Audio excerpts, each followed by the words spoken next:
बिल्कुल ठीक कहा उन्होंने। एनडीए के लोग कह रहे हैं कि आप मेरे से लड़ाई कर रहे हो, फ्रेंडली फाइट क्या होती है? कुछ होता ही नहीं है। उन्हें क्या आपत्ति आप है? लोग आपस में लड़ वो रहे अपना चुनाव लड़े, अपना चुनाव हारे। हम जीतने के लिए लड़ रहे हैं, जीतने के लिए जो करना మీ होगा वो అబద్ధాలు करेंगे। చెప్పి రాష్ట్రంలో అనిశ్చితి చేసే విధంగా మీరు చేస్తూ ఉన్నారు. ఇది నేను ఒకటే అడుగుతా ఉన్నాను పులివెందుల ఎమ్మెల్యేని, మీకెందుకు ఈ రాష్ట్ర ప్రజల మీద అంత కోపం ఉంది? మీకు ఎందుకు పెట్టుబడి వచ్చేటప్పుడు రాని కూడా చేయాలని చూస్తారు, యువతకి ఉపాధి కల్పన కలగకుండా చూస్తారు, పేదలంటే ఎందుకు మీకు ఇంత అసహ్యం? రాష్ట్రం అంతా బాగుండాలా, సుభిక్షంగా ఉండాలని చెప్పేసి గౌరవ ముఖ్యమంత్రి గారు చంద్రబాబు నాయుడు గారు ప్రతి నిమిషం కూడా కృషి చేస్తూ ఉన్నారు. ఈరోజు కూడా పెట్టుబడుల కోసం యూఏఈలో ముఖ్యమంత్రి గారు, ఆస్ట్రేలియాలో లోకేష్ గారు, డబుల్ ధమాకా సర్కార్ లాగా ఏదైతే జరుగుతూ ఉందో కూటమి ప్రభుత్వంలో తండ్రి కొడుకులని మా బాస్ ఇద్దరు కూడా ఈ రాష్ట్రం కోసం, పేద ప్రజలకు అభివృద్ధి కోసం, ఇక్కడ ఇన్వెస్టర్స్ని తీసుకురావడం కోసం వాళ్ళ నమ్మకం తీసుకురావడం. ఎందుకంటే 1924లో మీరు చేసిన దౌర్భాగ్యపు పరిపాలన వల్ల అందరూ కూడా వెనక్కి వెళ్ళిపోయినటువంటి పరిస్థితి. వాళ్ళందరినీ కూడా నమ్మించి ఇక్కడ అవకాశాలు కల్పిస్తూ మనం ఎలా ఉపయోగపడతాము వాళ్ళకి, వాళ్ళ పెట్టుబడులకి అని చెప్పేసి ఎలా ఆకర్షించాలని చెప్పేసి వాళ్ళు కష్టపడతా ఉంటే మళ్ళా మీరు లండన్ నుంచి వచ్చి 2 గంటలు పార్ట్ టైం విజిటర్ లాగా వచ్చి ఒక్కటి కూడా వితౌట్ ఎనీ ప్రూఫ్ చెప్పినటువంటి పరిస్థితి. ప్రజలు నవ్వుకుంటూ ఉన్నారు. ఎందుకంటే గతంలో మీరు చేసిన ప్రతి ఒక్కటి కూడా కోటి కత్తి కేసు ఏదైతే ఉందో మీరు కోర్టుకు వెళ్ళక పాపం ఇంకా కుటుంబం అంతా కూడా బాధలో ఉంది. అది మీ యొక్క డిఎన్ఏ. పేదల్ని, అందరూ ముఖ్యంగా బడుగు బలహీన వర్గాలని, మైనారిటీలని పేర్లు చెప్పుకుంటూ పోతే సలాం దగ్గర నుంచి సుధాకర్ బాబు గారి దాకా 150 పేర్లు చెప్పగలం. కానీ తప్పు చేసిన అటువంటి డెలివరీ ఇచ్చిన వాళ్ళని నువ్వు కాపాడావు.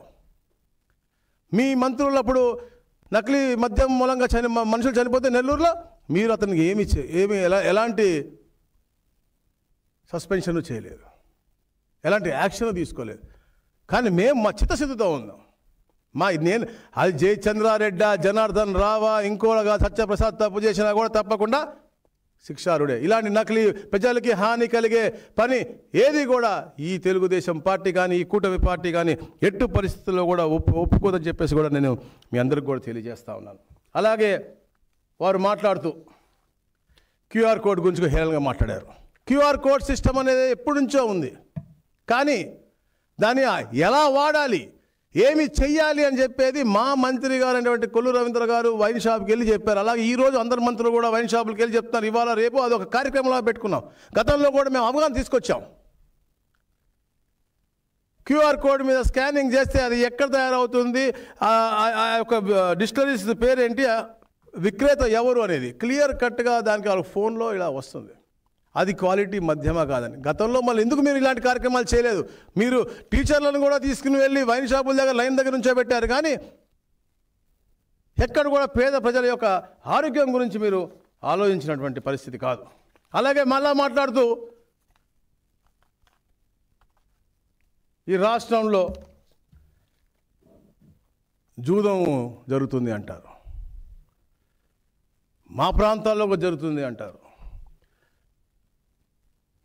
మీకు గుర్తుందో లేదో పులివెందుల ఎమ్మెల్యే గారు 2022లో నేను శాసనసభలో ఉన్నప్పుడు మీకు లెటర్ రాశాను. ఎక్కడెక్కడ ఎలా జూదం జరుగుతూ ఉంది, ఎక్కడెక్కడ జరుగుతూ ఉంది, ఒక చిన్న యాక్షన్ తీసుకున్నారని అడుగుతా ఉన్నా. మా దగ్గర మా దృష్టికి వచ్చిన తర్వాత ఎక్కడ ఉన్నా కూడా మా ప్రాంతంలో జరిగినప్పుడు కూడా తెలిసిన వెంటనే ఈ మూయించేసిన ఘనత మా నాయకులది. ఎక్కడ కూడా ఇల్లీగల్గా ఆర్గనైజ్డ్ గ్యాంబ్లింగ్ జరగకూడదు అనే ఒక నిబంధనతో, ఒక చిత్తశుద్ధితో పరిపాలిస్తున్నటువంటి ప్రభుత్వం ఇది. ఇది మీకు నేను లెటర్ రాశాను, ప్లస్ అసెంబ్లీలో కూడా నేను మాట్లాడే పరిస్థితి అయినప్పటికీ కూడా మీరు అక్కడ ఎక్కడ కూడా యాక్షన్ తీసుకోలేదు.